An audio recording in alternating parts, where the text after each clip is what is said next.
My name's Tom Rettig. I'm founder of the Spatialists. We make an immersive video series called Sessions that's available on the Vision Pro. I began, thank you, fan. My journey began with an early childhood love of music and has led to a career that's at sort of interesting intersections of music and technology. And that's included early pioneering audio work in computer games, music data, and machine learning initiatives in support of music discovery and rights management.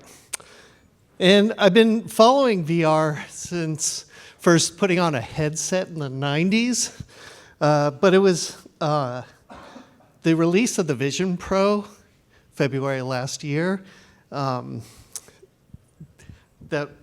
was an interesting turning point for me. So I went in to get a demo the first month, came out just for entertainment. Had sort of no plan to get one. And I was super impressed with the user experience, the integration of the operating system, the evolution of usability from computer to mobile to spatial, that it was intuitive, all made sense. But it was the immersive videos that really kind of left a mark for me. And I just want to kind of get clear on, make sure we all understand a common terminology here with this. So it is a very specific terminology on the Apple environment, but it's often referred to as 180 VR as well. It's 180-degree field of view, vertically and horizontally, 3D stereoscopic.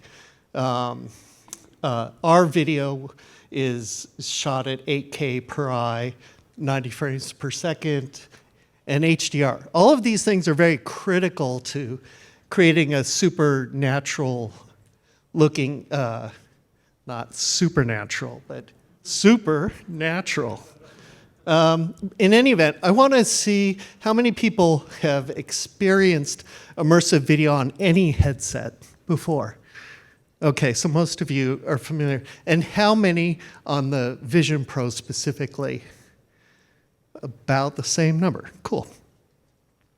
So in the demo, there's a immersive video compilation, and suddenly I find myself 5 feet from Alicia Keys singing No One, and I had not anticipated having an emotional reaction during a product demo.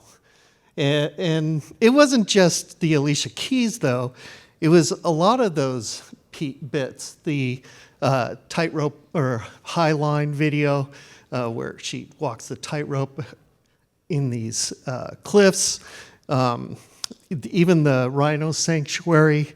And the takeaway for me afterwards was this incredible sense of presence in those videos and intimacy, just the stuff being really right there with it. And as Apple pointed out, they finally started doing immersive video workshops at NAB last April, authenticity.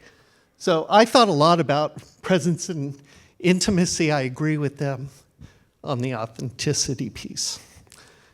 And so I couldn't stop thinking about this. And of course, my mind turns to music, as it always does. And I started thinking, what if you could be sitting right next to these exceptional musicians that we have around the world, and be able to experience them playing as though they were right there next to you. Somewhat like the Alicia Keys, but in a very kind of natural way. So, whoops, I'm sorry. So There were a lot of questions about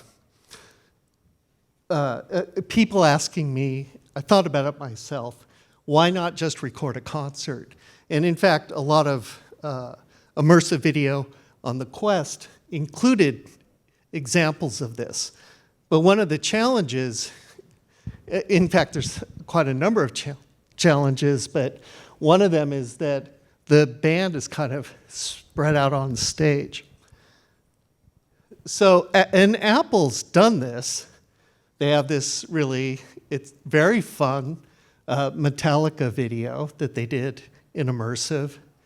But that notion of what if I were sitting in the room just informally with really great musicians is a different idea than this. The thing with concerts is that they're really designed to project out to a large number of people. I mean, yes, there are small venues, but this is a lot of what we think of now as the concert experience. And the performance is for that crowd. It's not for the recording that you're making.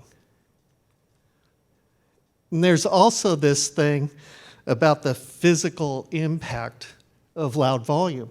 And this is something I thought about during the pandemic. There was a bit of a push to have more streaming performance because we couldn't go out. And but the piece that's often missing in the home is this sense of the power of that experience. And the other challenge, of course, is if you're going to film this stuff, you've kind of got to work your way around the demands of the performance. Again, the performance is for the audience, not for the cameras. So the camera is always a secondary experience here. So people will make great immersive videos of concerts, but that's not what I was aiming at. So I started thinking a lot about this, and in fact, a couple of weeks after getting the demo, I did indeed buy a headset and I bought a stereoscopic camera and started running experiments with my friends in the living room.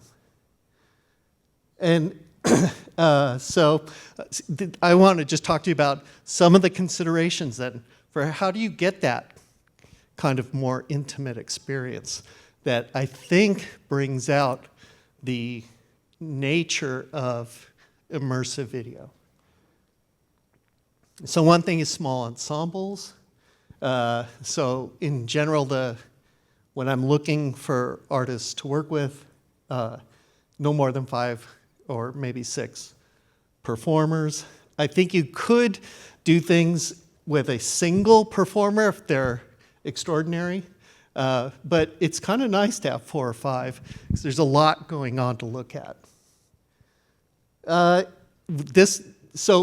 by the way, for those of you that don't know, we've done this. We have this out.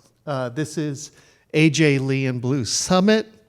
They're a really fantastic bluegrass band. All great players, every one of them. And so we had them play in this room. And the sound with no amplification or anything is extraordinary. And so we want to convey this, so they really have to perform. We don't take the recordings from the album and have them lip sync. We want to experience playing.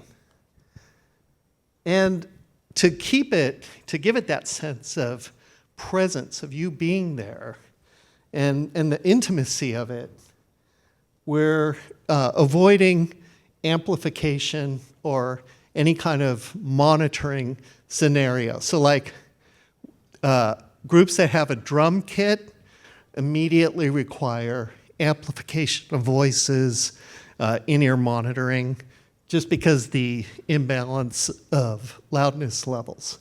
So we're trying to work in a situation where, and AJ kind of speaks to this in the video, you just bring in the instruments and you start playing. And for right now, the way I'm thinking about it, I'm avoiding pianos for a while. I love the piano. I play the piano. I want to record the piano, but it has challenges. I mean, what you're seeing right now is essentially the field of view in the Vision Pro. And of course, it extends way off to the sides, up and down. But if you tried to fit a grand piano, it's an enormous piece of furniture. And on top of that, we have the luxury of seeing all those people presenting themselves as they're playing. You really experienced who they were. And if I'm going to film a piano player and I want to get them straight on like this, the piano's going to block the fingers. We're not going to see that. And if I capture it from the side, most of the time, the piano player is going to be looking this way. So I want to do pianos eventually, but for right now, leaving it out. There's a whole curation aspect to thinking about this. We're really looking for artists that demonstrate really exceptional artistry, incredible technical skill, so that there's a wow factor, just whether you like the style or not, seeing them play. And of course, you want that to have an emotional effect as well. And again, couldn't have picked a better band for this. Again, furthering the curatorial thinking, compositions and arrangements should be such that they unfold with different areas of interest as you're watching. And so these great songs that AJ wrote, you know, the band plays together, she'll sing maybe a verse, the background voices come in, you kind of have that to watch. Now there's a guitar solo, now they're singing again, now there's the mandolin solo, so there's always something directing your attention around. It was really important, I think, to find a venue that was beautiful to look at. I've seen a lot of people do stuff like this in dark recording studios. It's not pretty. We got very lucky finding a beautiful mansion that had depth in terms of the hallway, height, that stairway, then huge window there. And it was a gorgeous environment. In fact, if you're watching this and you turn your head, there's a 200-year-old piano next to this, and these old big vases. It's incredible. Staging, and this is what I was saying in terms of a different approach relative to concerts, is the performance is for the viewer. And I instructed AJ in that regard. I said, hey, you see these two lenses? Those are the eyes of your audience. I didn't give her any other instruction. The camera position in a wide-angle stereoscopic lens is super sensitive. So I feel like, in retrospect, we're a smidge high in this one, but literally moving 3 to 6 inches changes everything. So we adjusted there. We had a way of seeing it in the headset, which is really critical. In terms of the staging and talking to AJ about the eyes of the viewer, I give her no instruction on eye contact, but she's a very powerful performer, and she made the decision to sell every performance right to the camera. And some of us were a little concerned at the beginning, like, would that be too intense? But the feedback on that has been incredibly positive. But I think it's unique to the artist. I think there's some people won't make sense for. It's very authentic for her. So, but it's something important to think about. And then production quality. So I got a Canon R5C early on with the dual fisheye lens, so I could do tests in 3D. And I really was never happy with the quality. And I was very fortunate to meet Andrew Chang from Immersive Company around this time.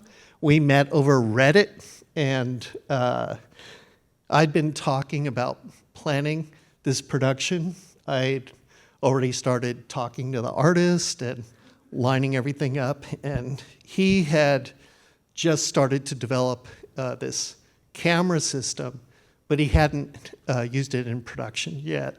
And again, for those of you who've seen this, it's some of the best quality immersive video you can see.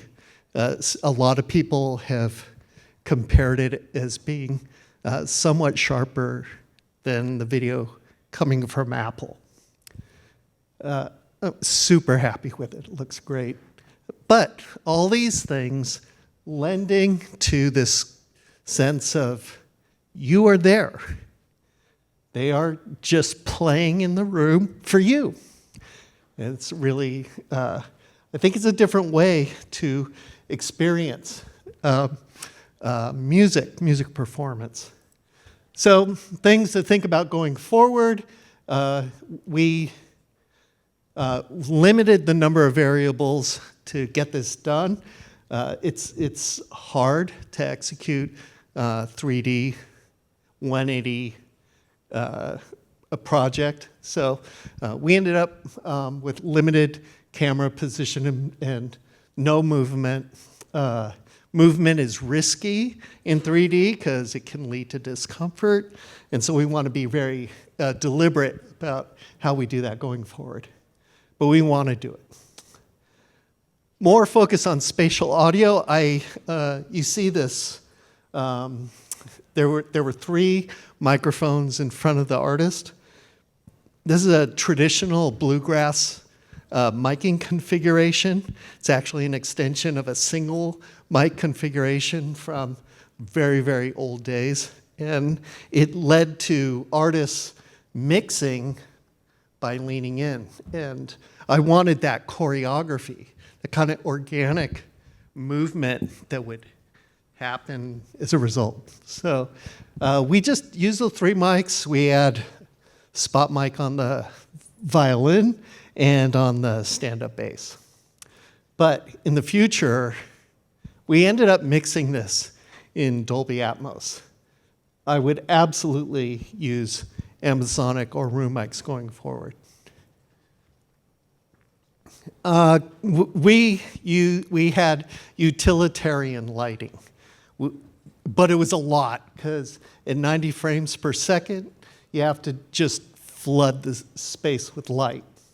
And we did a good job lighting, but I think there's room for more creative lighting. And lastly, I would like to deliver a bonus alternate edit that is just the music. You'd sit down and watch it like a concert or like listening to an album, because the way we present is one song, little bit of interview with AJ, next song, etc. And that's great for the first couple of times through, but in any event, I'm very happy with sort of the progress that we've made on this. I feel like it really does get to the essence of music performance. It maybe even offers a way back to something kind of essential about performing music that is maybe lost over years.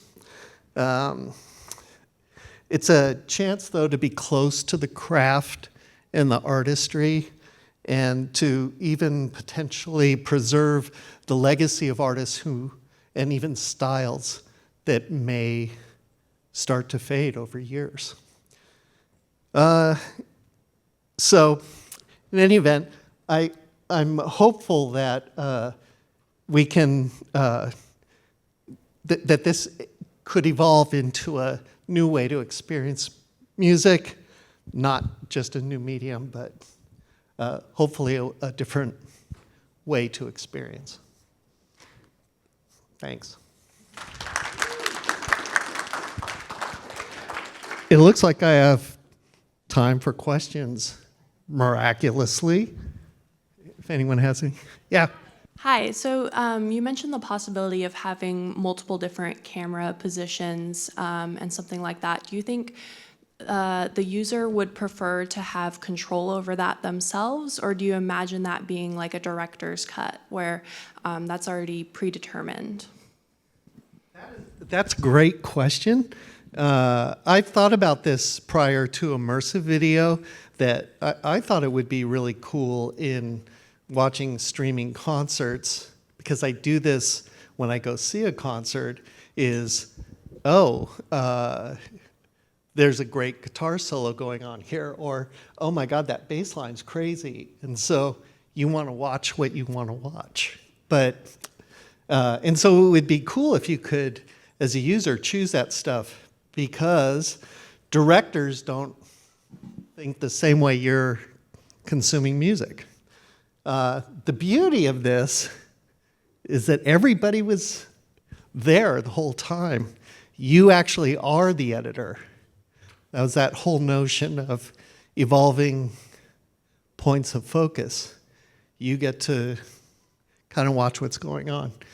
So introducing different camera positions or camera movement needs to account for that. Like I'm not a big fan of the super close-up shots in immersive video, and I feel like it kind of, I've watched this, as you might imagine, hundreds of times, and I love watching it every single time. So I'm not sure if that quite answers your question. Yeah. I've actually recently watched it maybe a couple weeks ago, a couple months ago, and the visuals are striking, and I've seen a lot of immersive video, and we ourselves just made something with the R5C and dual fisheye lens too.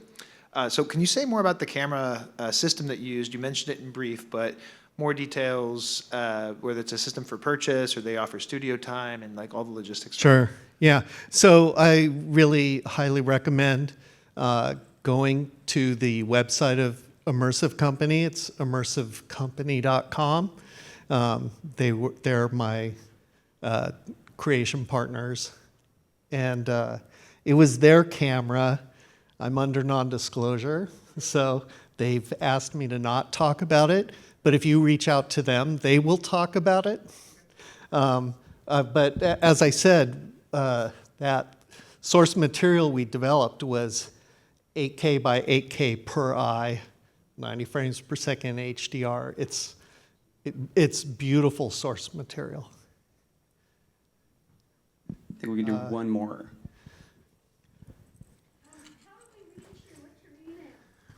Well,